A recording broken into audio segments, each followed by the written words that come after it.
Hello everybody and welcome to a Replica Airguns tabletop review. My name is Michael K and today we're looking at the Umarex Colt Commander CO2 Blowback 4.5mm steel BB pistol. Again, this shoots steel BBs, not plastic airsoft BBs, not the 6mm size. You cannot use airsoft BBs in this gun. Now, this gun is available in both our Canada and US online Replica Airgun store, available for purchase. And before I get too far into this tabletop review, there will be no shooting in this tabletop review. I have already done my field test shooting video. I'll put a link in here for you, and along with a link in the description of this video for you to check that out. Let's get into the specifications. This is a blowback, all-metal design gun, with a few exceptions, of course, like the grips and a couple internal parts. It is a replica of a 1911 Colt Commander. Uses 12-gram CO2 cartridges. Again, it shoots the steel 4.5mm BBs, whether they be zinc or copper coated. It has a 19-round full-size dropout metal magazine. This gun weighs about 2 pounds and shoots in single action only. It has a claimed FPS from Umarex of 325, which is pretty standard for this style of gun. And this gun is actually made by KWC in their Taiwan factory, but it's distributed and Colt licensed by Umarex. And again, this is a very accurate copy of a Colt 1911. Now, it does come in this plastic shell, a little bit of a downside. Never a big fan of these. They don't really make the guns look any more valuable than they are. Kind of cheapen the gun a bit when they're in here. But as soon as you get it out of the package, you realize it's a great gun. Alright, so you can see here we have our Velocity, full metal, drop-free mag. 18 rounds. You can generally get 18 or 19 rounds in a steel BB. And there's some other specifications on the back here. Now there is a manual inside, basic manual for this gun. I'm not going to bring it out. I'd have to dig it out of here. Alright, so there's your basic specifications.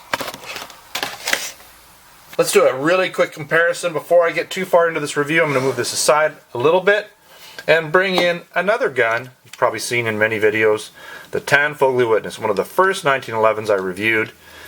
And this one is actually distributed, or Cybergun distributes it. It's a KWC gun, but Cybergun was distributing it with the Tanfogley license, the 1911 Witness license. And really very similar. You'll notice that the slides are pretty much the same. The frame is pretty much the same. Now the sights are a little bit different on these guns. The grips are a little bit different. The hammers are a little bit different. And even the triggers are a little bit different, but pretty much everything else is the same.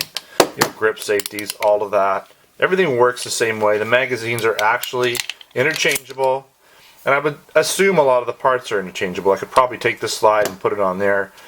All of the different components should just be swappable for the most part. Another gun, right here we have our TAC A1. This is a KWC gun, and you'll see, it gets a little closer in terms of the hammer, the sights, and the trigger, right? So the trigger, hammer, sights, pretty much the same, but we have slightly different safeties, right? So this one is just left-handed, whereas this is ambidextrous, a little bit thicker, right? A little different grips on both of these guns, and the KWC TAC A1 also has a sight rail. You'll also notice different colored barrels and breeches, where we have a chrome one on the Colt. So basically, finishings are the only difference. Alright, so let's do a quick walk around of the Umarex Colt Commander. Alright, so we have our Colt Commander licensing, branding, license trademark of New Colt Holdings Corp. Okay, so we do have, as I showed you, working slide catch release. Does lock back with the last round from the magazine. Okay, all metals release here. Let's take a look at the magazine. I do have CO2 in this gun, so I've got to be a little careful. There's no BBs, but you never know. Right, so the CO2 goes in this side, and you use an Allen key to tighten it up. That's included, by the way. Load your BBs. You can load them from the top, or you can slide this all the way down and sort of jam them in there. Not really jam them, let them roll from the bottom to the top, or you can pop them in through the top. There's your valve. Again, all metal. I'll leave that out for now just because it is live. Alright, so you can see right through the mag well, just like a real 1911. Okay, plastic grips. Again, this is a metal trigger with the machining in it. Okay, you do need to have your hand on the grip safety for it to work. Your safety, got this S and F there, all metal. Let's take a quick look at the top here. Got your sights. Now this looks like it's an adjustable screw, but I believe it's just molded in. So it's not adjustable. So you have your white dot sights front and back. Okay, again you've got your chrome line or chrome breech there, and your chrome barrel. Okay, some more stuff here. Warning instructions, of course. The white lettering, not so nice looking, but typical for Umarex guns and KWC. Well, more or less Cybergun and Umarex, made in Taiwan. Serial number, more Colt licensing. Caliber 177, 4.5mm. Checkered grips again. Machine trigger. Alright. There's your hammer. Single action only. Let's just do a little bit of real quick. We're going to just fire a few rounds here. Really heavy blowback.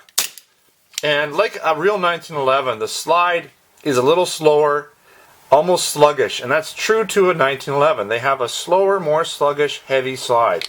And this gun feels the same. You can see it pretty good moving. A lot of these blowback guns are so snappy you can barely see the slide move back and forth. Not with this one.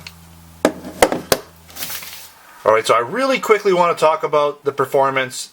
Now it would be better for you to just go and check out my field test video, but I do want to cover this really quick. I did put 11 rounds into this target. I accidentally had an extra round in there. And you'll notice we got this nice 1.5 inch group here, and then we had a few that came out. So it really wants to sort of target in here about 1.5 inches. Not bad.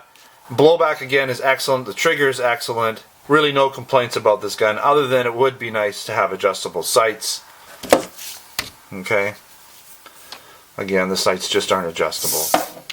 I should have mentioned FPS performance really quickly. Just like all the other KWC guns, you're going to get somewhere between 300 and 330 FPS with this gun when you're shooting it on a new CO2. It'll slowly go down over time, and especially if you don't let the gun warm up. But that's pretty typical. You're not going to be penetrating crazy stuff with this gun, but it's perfectly suitable for plinking and target practice, shooting pop cans, things like that. Now, I'm not going to show you a field strip of this gun. I'll put a link again in here for another field strip of a pretty much identical gun. I have field strip the Tanfoglio Witness 1911, so I'll put a link in here and in the description of this video for you to check that out. Let's get into some of the pros and the cons. Again, this is an all-metal constructed gun, has good weight and a solid feeling to it. It has a nice heavy blowback action. Again, similar to a real 1911 in terms of the delay or heavy sluggish slide. I keep saying this, but it's a very accurate 1911 copy. All of these KWC 1911s are. And it has that true 1911 single action trigger that we all love, with excellent pull, very smooth and light. It even has that working grip safety, so you have to have your hand rested firmly on the back of the grip or it won't work. This gun is also fully Colt licensed through Umarex. And I really like the upgraded white dot sights that you find on these more tactical versions. Even though it's not really a true tactical 1911, it does have some tactical upgrades to it. Now, I really do like the chrome barrel and breech. It's not going to show wear quite as quickly as the other matte or flat barrels that you'll find with the other 1911s. And I'm not sure if I'm imagining this or not, but it seems like the Umarex KWC guns, so the guns made for Umarex by KWC, seem to have a little bit better coating on them. They don't seem to wear in the high spots as quickly as the actual KWC guns do. Alright, a couple cons. Like all of these full blowback 1911 shooters, you're going to sacrifice a little bit of FPS and shots per CO2 because of the heavy blowback action, but it is worth it in my opinion. Now, I'm not sure I like this S and F on here. I mean, anybody who's used the 1911, you're going to know that safe is when it's up there and fire's there. But maybe Umarex had to do that for some sort of legal reason. And again, it has this white writing on the side here. Not a big fan of that. I don't think we need that warning instruction on the gun. Most of us are pretty aware that you can hurt yourself with a BB gun. Alright, that wraps up this tabletop review of the Umarex Colt Commander CO2 Blowback 4.5mm BB pistol. Don't forget to subscribe before you head out. Check us out on Facebook and Twitter. Username is Replica Airguns. Again, this gun is available in our Canada and US Replica Airguns online stores. And I do have a full written post over on replicaairguns.com where I'll have some additional photos of this gun for you to check out. Thanks for watching. Until next time, take care.